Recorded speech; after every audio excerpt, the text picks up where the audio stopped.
the Leper Scholar versus Israel in Isaiah 53, a guilt offering. What is the Messiah's name? The rabbis said his name is the Leper Scholar, as it is written, surely he hath borne our griefs and carried our sorrows, yet we did esteem him a leper, smitten of God and afflicted. And that's from the Sanhedrin 98, small case B. The belief that Isaiah 53 describes the Jewish people as the man Israel, that is often attributed to Rashi, is now the prevalent teaching on the subject.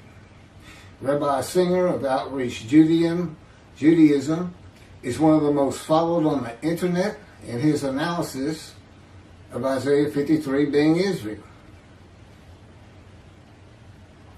His analysis is very similar to Christians in that he believes the animal atonement and worship laws of the Torah are to be applied to a man.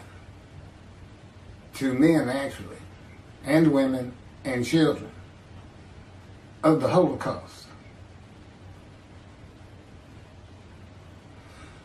The Christians call Jesus the unblemished Lamb of God. Rabbi Singer says the Jewish people who were murdered and slaughtered in the Holocaust were ram guilt offerings for the purpose which might prosper of having the Jewish people return to the Promised Land. That would be God's purpose that might prosper in chapter 53. Rabbi Singer's commentary from his Midrash, Isaiah 53, Jesus or Israel, on Isaiah 53:10. This was posted on his Facebook page. The end of it says, share this with all your friends. In other words, anybody can use it. So, yeah. And everybody should know that, by the way. You can't just use something that's on somebody's site. But if you're given the authorization to, such as he gave, it's okay, but you still can't perjure or slander them. I'm a lawyer. I don't practice, but I am a lawyer and I know these things. So, I'm just going to really deal with 53:10. I'm not going to go through his whole Midrash or anything. It's the one verse that you can't just prove by physical evidence. He offered himself for guilt. You know, all you can do is take somebody's word for it that you did. Except there is a little bit more. In any event, I am going to read, this is in quotes, there's no, I didn't do anything, I didn't even make corrections where there's bad grammar and everything. It's exactly as it is in his Midrash on Isaiah 53 that he had posted on Facebook in his notes many years ago. I was a friend of his at the time. So I'm sharing it. I'm sharing his 53:10, but I'm going to give my commentary on it, contrasting it with his commentary and the problems I see with that, and which is not an unusual thing the Jews have always done, but in particular in the times of the Talmud, Rashi, Rambam, they were always writing about each other and what that person thought and this and that. So I'm going to read everything because it's in quotes, and I don't want someone say I misquoted something, because I'm not. So he starts out and he quotes himself, 53:10. HaShem desired to oppress him, and he afflicted him, if his soul would acknowledge guilt.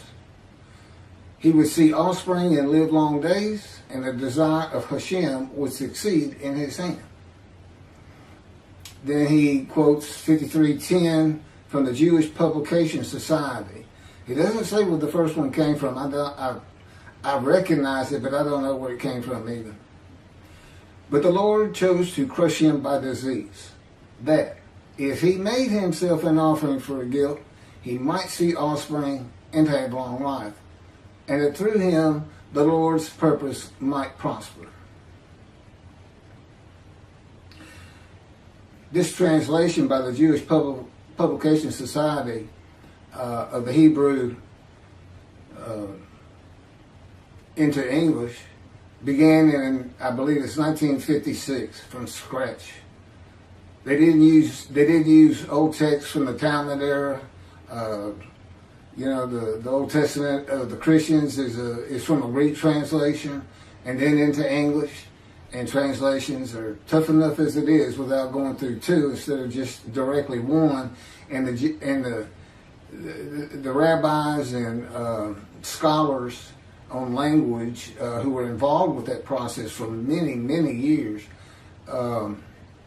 began with the Leningrad Codex, the oldest Hebrew translation of the Hebrew, the oldest Hebrew Bible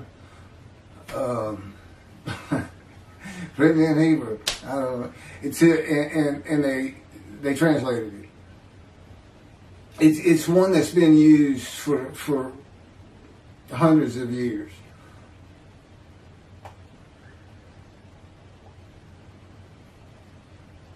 So then, after giving these two verses of 53:10 from different sources, here's what he has to say.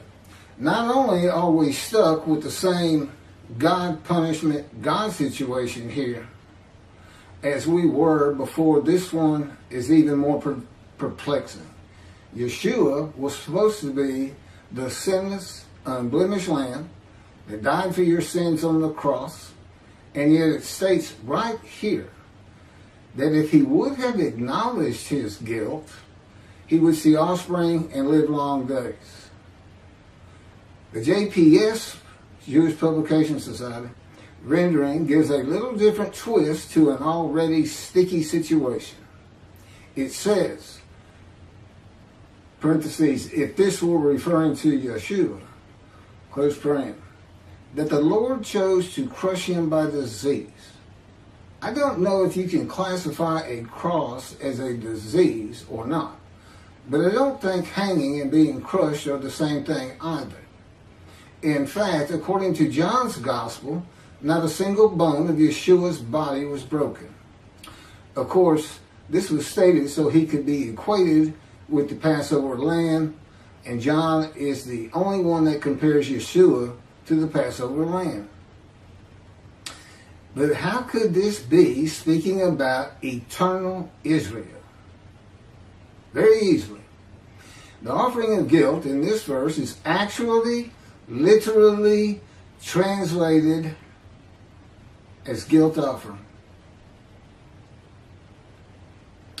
The significance between the guilt offering and the Holocaust is so astounding, even as grotesque of a thought as it is, I could not overlook it. A guilt offering is defined in Leviticus chapter 7 and goes something like this. The guilt offering is a fire offering in which all the parts are to go up in smoke, and the hide belongs to the one making the offering.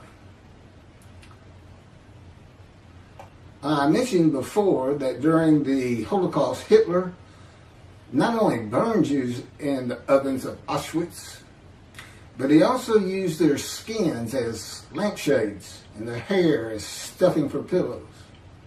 He sacrificed these peoples on the altars of ovens and kept their hides as his portion, but not until he worked and starved them to death. So, after the atrocities of World War II, the Lord's purpose had prospered, because the land that was sworn to us is once again being inhabited by its rightful owners and is awaiting the final ingathering.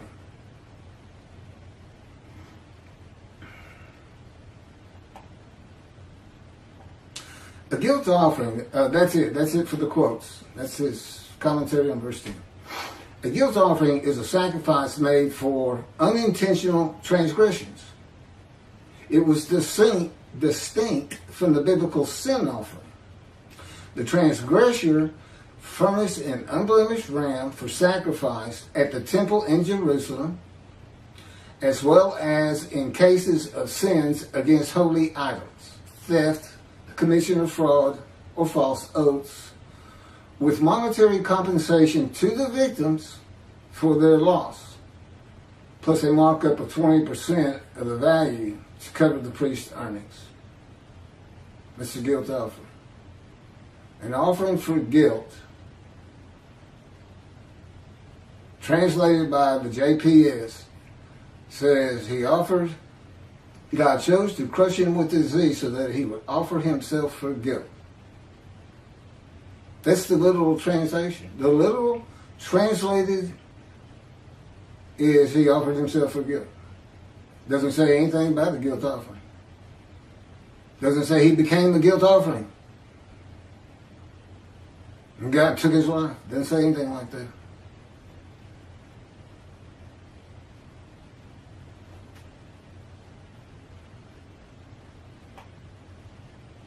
The Jewish people murdered in the Holocaust had not made any unintentional transgressions against Hitler and did not make monetary compensation to Hitler if they did. It is the people Israel that makes themselves an offering for guilt, and Rabbi Singer analysis, though he seems to be saying Hitler made a guilt offering to God of blemished rams. Now these aren't this isn't the unblemished Lamb of God. The unblemished rams of God for guilt offering sacrifices. These were all just regular people. Everybody has some sins in their life. So they technically, if this is what happened, I really can't figure out what he's done here. But I do my best. I try to keep an open mind. But you can't offer an animal in any of the offerings that's blemished, defective, sick, diseased. You can't offer them. God won't accept them. And human beings are not a part of an animal sacrificial and atonement system of learning what sin is. Learning it can cost you. You might have to give up your prized animal if you want to be forgiven by God. And it teaches you how to cook your food. It's a system he did away with through his prophets. Isaiah chapter 1, Amos, Psalms. He told the Jewish people, not only did he say, do not sacrifice your children, which they were doing to a fire god all too often, but he told them, I no longer want your animals. Stop sinning is what it all boils down to. And this is even picked up in the book of Hebrews of the Christians. Basically, Jesus said, God no longer wants bulls and goats for sin. He has prepared my body for sacrifice, for sins.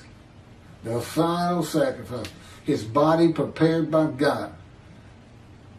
I don't believe that any more than I believe God would accept a blemished Lamb of God, because, and I've already shown the videos, you cannot dispute it. It's written in the scripture how he manipulated and lied and changed verses. He's a liar and a deceiver. He's a false prophet.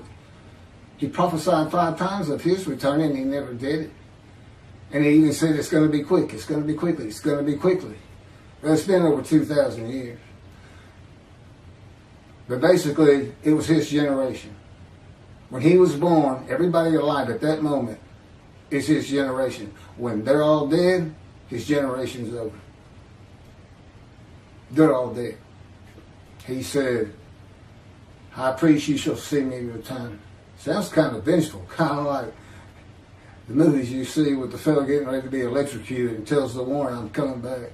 Harsha. You, the people of Caesarea, there are those amongst you who will see me return. No, they didn't. You, members of my 12, there are those amongst you who will be alive when I return. No, they didn't. My favorite, book of Revelation.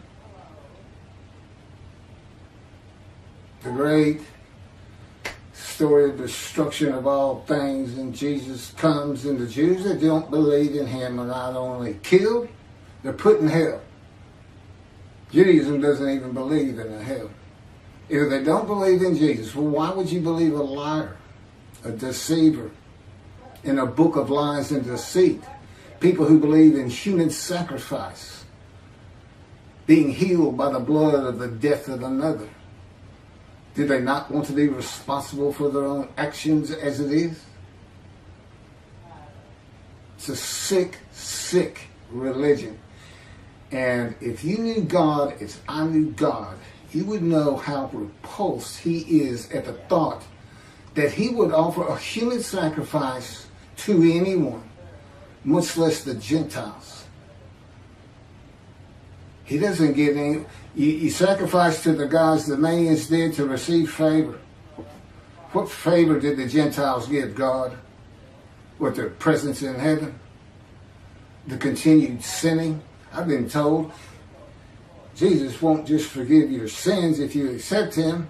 He's going to forgive all the sins you make the rest of your life.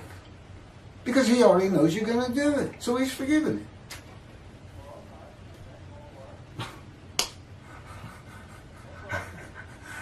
I walked out thinking to myself, I got carte blanche. I can go do anything. I accept this Jesus.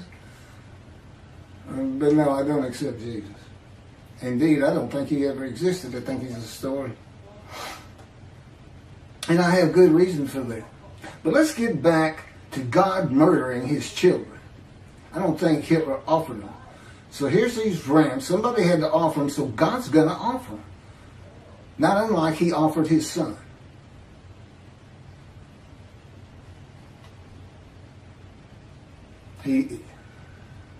There's no explaining. And I haven't even finished yet.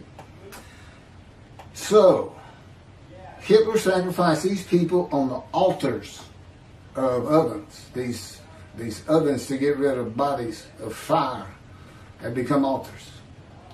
And kept their hides as his portion. It's very interesting. Because in verse 11 of Isaiah 53, the righteous servant who makes the many righteous receives as his portion the many, and as his spoil the multitude. The reference is to the people he's making righteous, the many. Many will be made righteous. My righteous servant makes the many righteous. Your portion, the many. You can keep your followers. Maybe they'll donate to your cause, getting God's temple rebuilt. But I gotta wade through rabbis like this, and Jews for Judaism, and Michael Skoback, who basically just ignores 10. It's so simple. If you're going to use Israel as the man to be identified in Isaiah 53, who's supposed to be God's representative, like Moses in the day of the Lord, but if you're going to use them, you're going to have to use them as God used them with Moses. You gather every single one of them.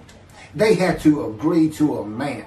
I want to know when all Jews got together as one and were plagued by God with disease and brought to grief with sickness,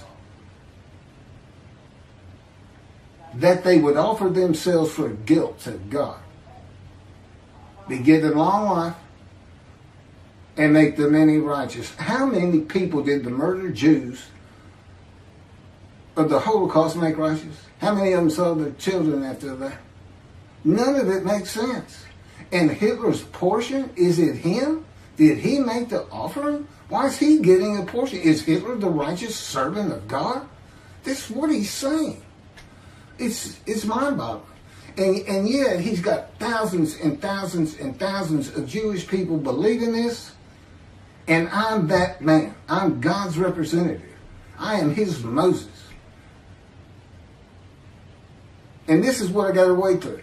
Those people that follow Tovia, they'll throw you out of a group so fast for even suggesting, hey, it could be Elijah to the same purpose. They both have to make people righteous, bring them back to Judaism, and they both have a task which might prosper. God's purpose in Isaiah 53 is not stated. We don't know it until Malachi 3, which is where God announces the day of the Lord.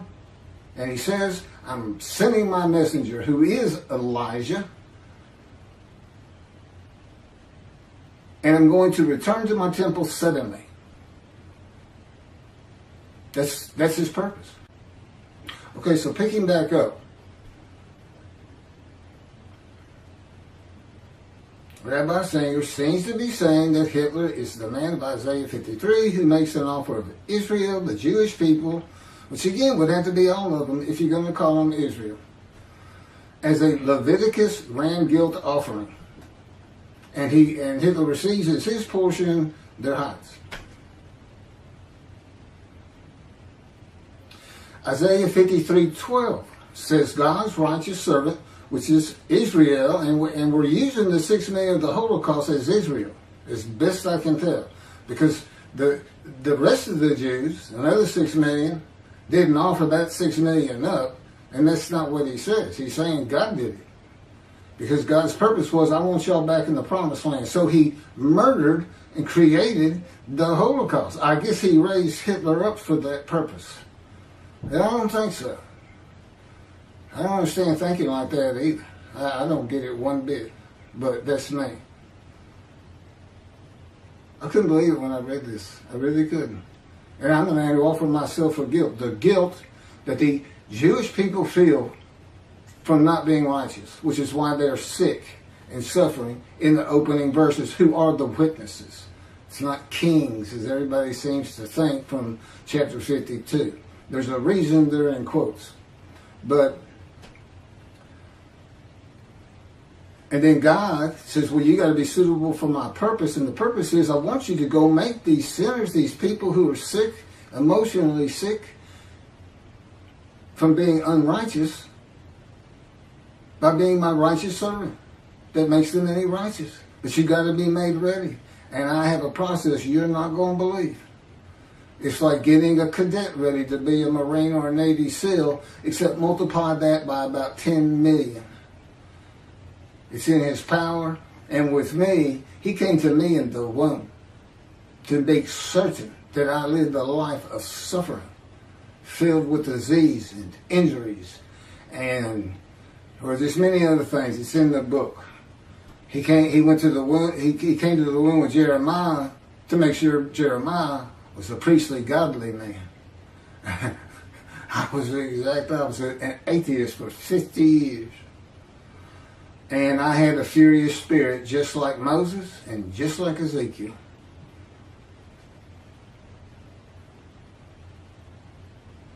So verse 12 of chapter 53 of Isaiah says, God's righteous servant is exposed to death. He is exposed to death by disease, from an affliction by God.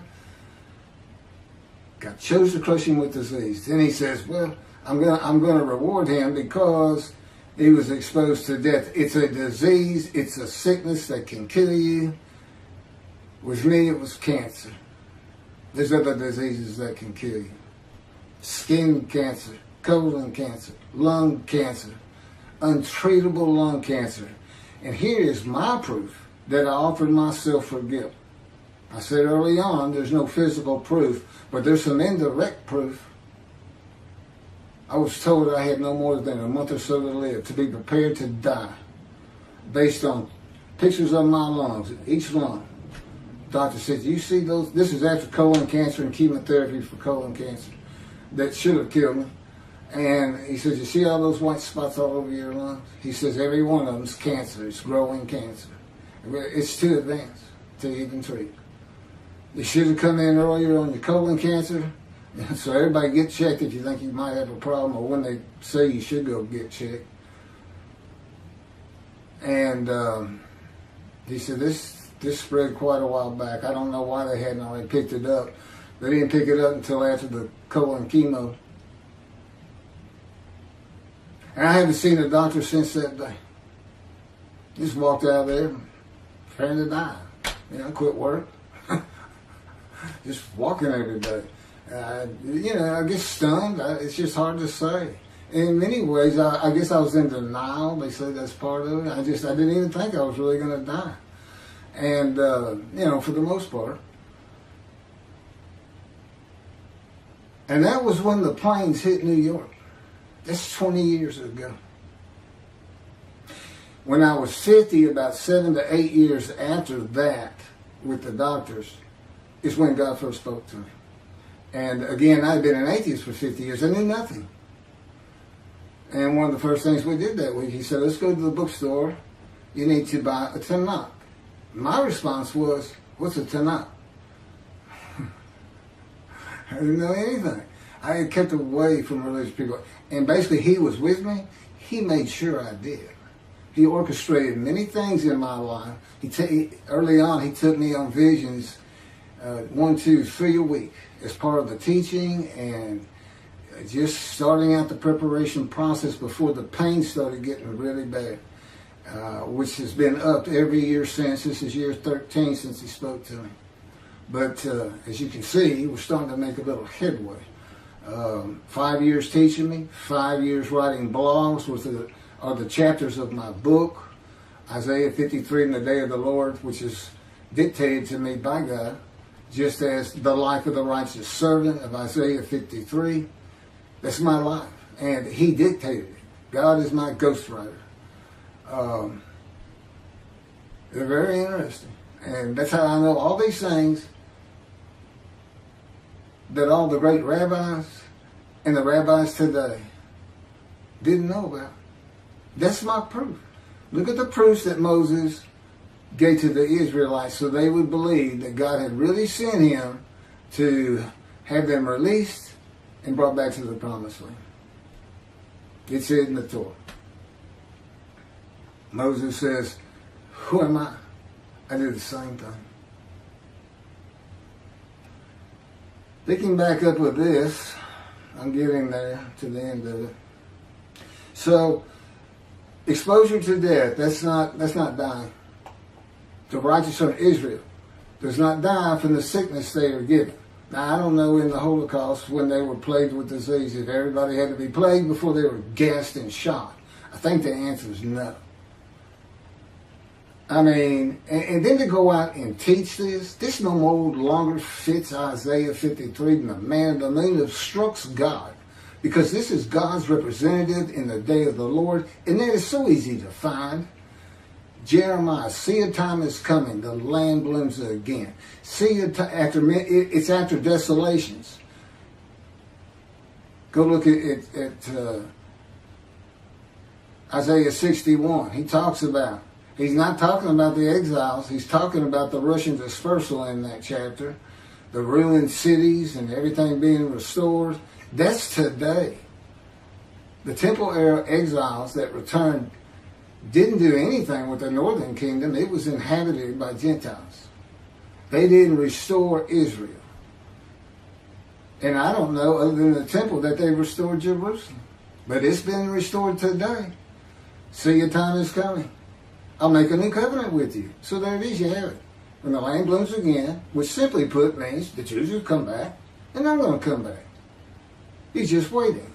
I don't think he killed 6 million people, murdered them in the most horrendous atrocity I've ever thought of. To make them come back, that's not him at all.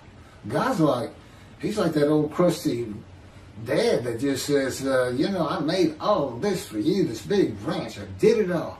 I struggled, and I've always dreamed of you taking it all over and continuing our name. And he looks up and his son is in a dapper suit with a suitcase and says, going to the city. And the rancher repeats what I just said. And the son says, no, I don't really want it. No, I mean, it's a nice place, nice land. I know you like me to tend it for you and take care of it and exalt his name in doing so, making it beautiful, building him a new house if he needs one. But no, I don't go to the city now. Now, I realize he's not getting pushed out by the Romans. But, 2,000 years went by plus with no one really coming back to restore it. And that's how the scripture read it, and that's how he writes it. I know all the practicalities, Zionism, everything else. But the fact is, they did return in 48, create Israel, and it blooms again. Jerusalem's rebuilt. Jeremiah 31, 2 times to come have been fulfilled. Okay, we have a new covenant. There's only 2 covenants unfulfilled in the Hebrew Bible. The covenant of friendship that God grants when David, Moshiach, is here, in Malachi 3, the day of the Lord. The chapter of the day of the Lord. And it's a change day of the Lord from all the different references in 5 or 7 other books of a day of terror and destruction, of horrendous plagues, where evil is eliminated from the human race, but the good stay. Okay, well, that's never going to happen. That's not God's. That's just fun stories for antiquity and even today. I mean, this, you know, I watch zombie movies sometimes. Talking about the resurrection of the dead, but I don't believe the dead are resurrected. I have too much knowledge, science and medicine, and just plain common sense. That's not happening. The Orthodox pray for the resurrection weekly because of Rambam. He's got 13 fundamental principles of Judaism. The 13th is belief. You have to have belief in the resurrection. Well, where are you going to put the million Israelites in the Exodus? Where are you going to put all their ancestors who were in Egypt for 400 years? People who didn't even cook their food.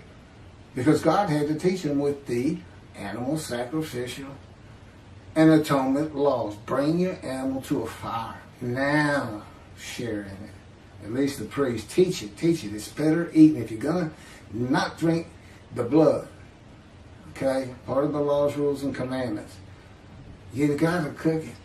You can drain it all you want. You need to cook it. And that's what that was about. And he did away with it. And even Jesus did that. God no longer wants animals for sin. He's prepared a human body for it.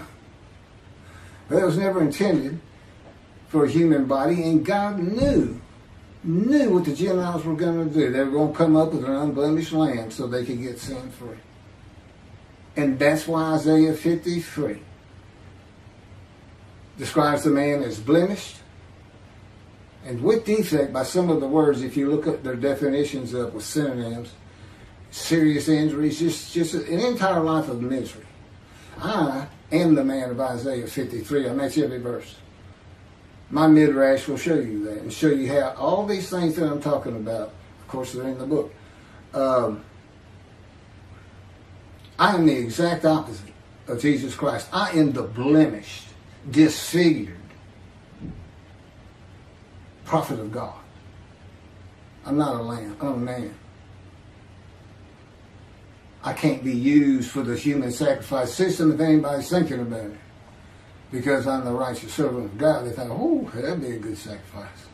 That'd be good. What I want to see, now that we all know that the Jews are the righteous servant of God, all of them. There's 7 million in Israel, 7 million in America, and I don't know how many millions in Europe and across the world.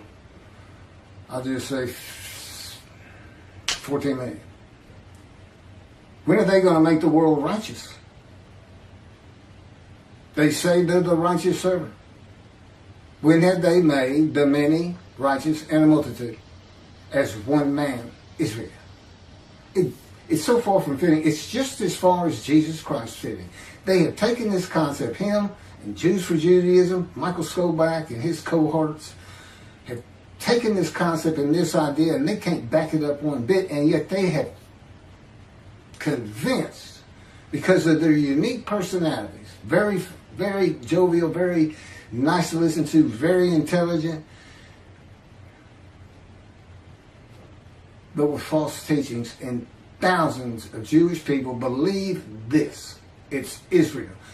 I can't even mention it could be Elijah, much less a Gentile. But that is exactly what God did so he could have his vengeance and vindication against Christianity by saying, you know what? My Isaiah 53 describes a Gentile. I come from Adam. I wasn't allowed to go through Adam with Moses. I come from Adam. In the Talmud, that's Christianity. Esau and Adam. I'm coming from Christianity, and he says in chapter 63, and of the peoples, that's his people, the Jewish people, none are with him. It comes with the Gentile. And it's for his vindication against the Christians because he knew what they were going to do. And Jesus is a Jew. He can't fit it. He's not from the stump of Jesse. He's from the failed ancestral tree. He can't be the man of chapter 11, the anointed, Moshiach. who is described in 53. He can't be him for so many reasons. His lies and deceits. There may be other rabbis who've seen these things, like the Zacharias, the riding the ass into Jerusalem, and he says, I'm going to be crucified there by the Gentiles. When you look it up, and he says, all the prophets write this of me. Well, there's 20 prophets in the Jewish Bible, and not one of them says it. What one does say is the Moshiach will ride it, ass into Jerusalem, which basically means he's going to be a humble man that doesn't have to be created by me. God's making sure. Moses ended up being the most humble man on earth, and I know why. It's because of how God treats you. But I got too much of David that I have to show in the purposes that I have. My spirit is still furious, but the good thing is I don't feel the fury inside. He can have me talk like this, like I'm furious, and I'm fine. We stop this. I won't even hardly remember saying any of this. It's incredible. The stories I could tell people once this gets going, just sitting around dinner, for those who truly believe. And the evidence is overwhelming. To not believe it is really to tell me you'd have never believed Moses. You and your ancestors would have died in Egypt. You wouldn't have gone. You'd have stayed. You can't use animal sacrifice for human beings. It's mind-boggling. Absolutely mind-boggling. Okay, let me see where I'm at. I think I'm about done.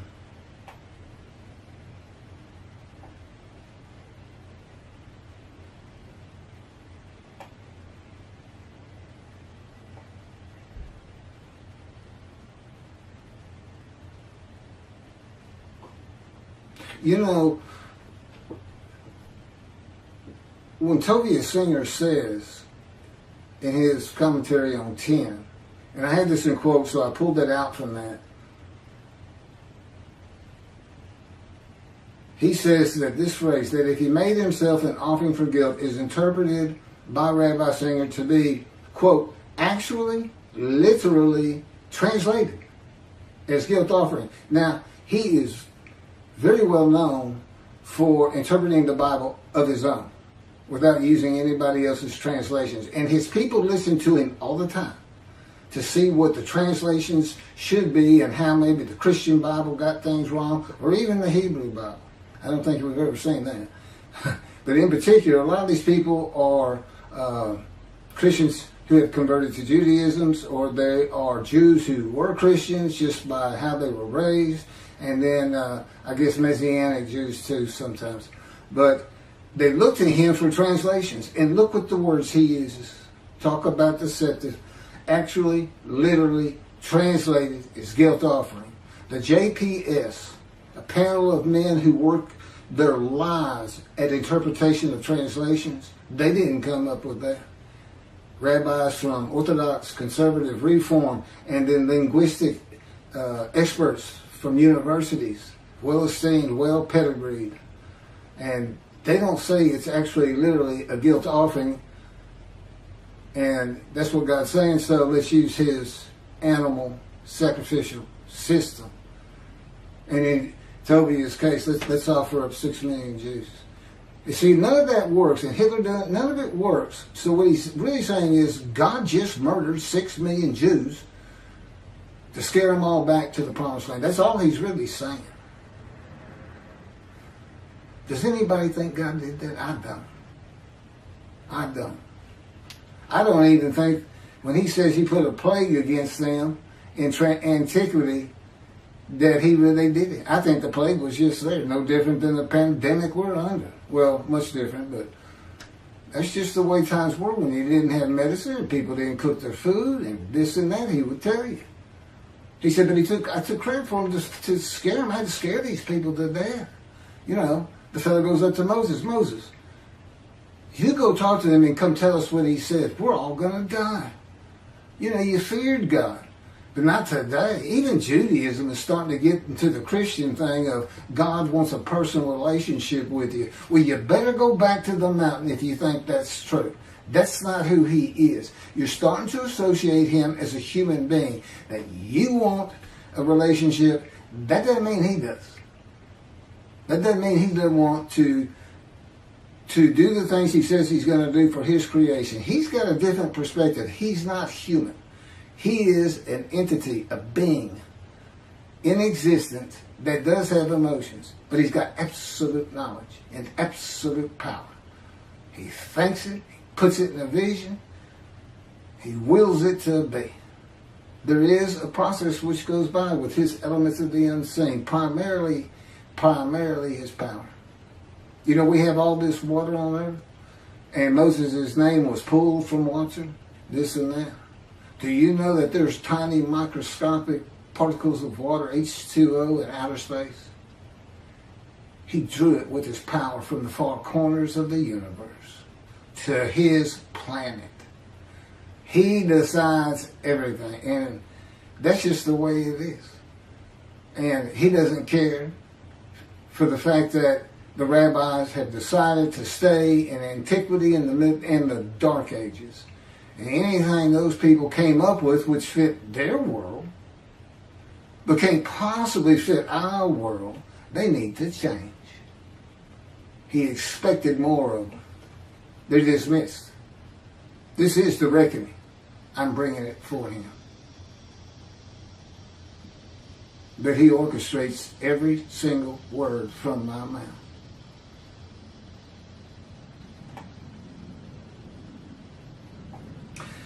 Bottom line,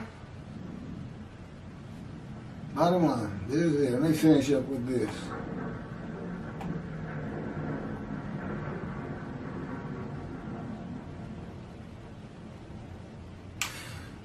Who receives the long life? I want to know who receives the long life. Because it's not Hitler and it's not the victims of the Holocaust. Who receives the long life?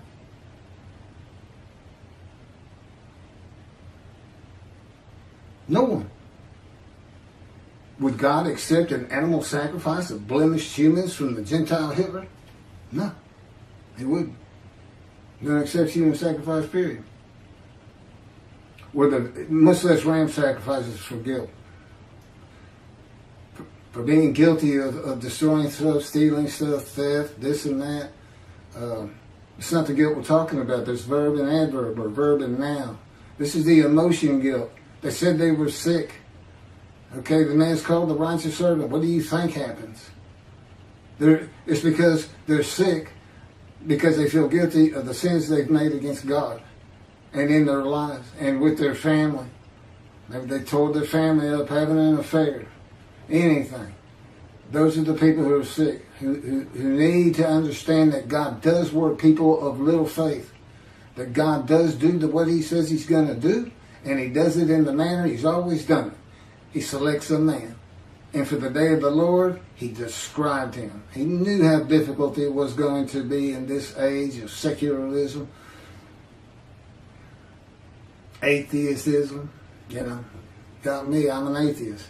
But he taught me up well.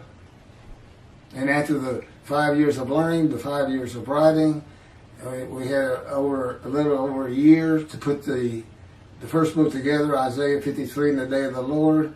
And then just recently, that was a year and a half or better ago. And then here just recently, he just all of a sudden had me write The Life of God's Righteous Servant, dictated it to me. And it didn't take 7 days to put it together, although I'm still tinkering with it, changing things, which makes me feel like I'm part of it. He does that for me. I always feel like I'm still myself, still make mistakes and errors, this and that. But when I'm dealing with his stuff, I don't ever worry about it, because I know he's doing it perfectly and perfectly as he wants it. Were the victims of the Holocaust crushed with disease? I don't think so. I've never heard such a thing. Are the 6 million murdered Jews of the Holocaust all the Jews gathered as one man? No. Did God murder 6 million Jews? No. Had the Jewish people as one man made the many multitude righteous? No. The 6 million murdered in the Holocaust sure didn't. The people Israel are not God's righteous servant.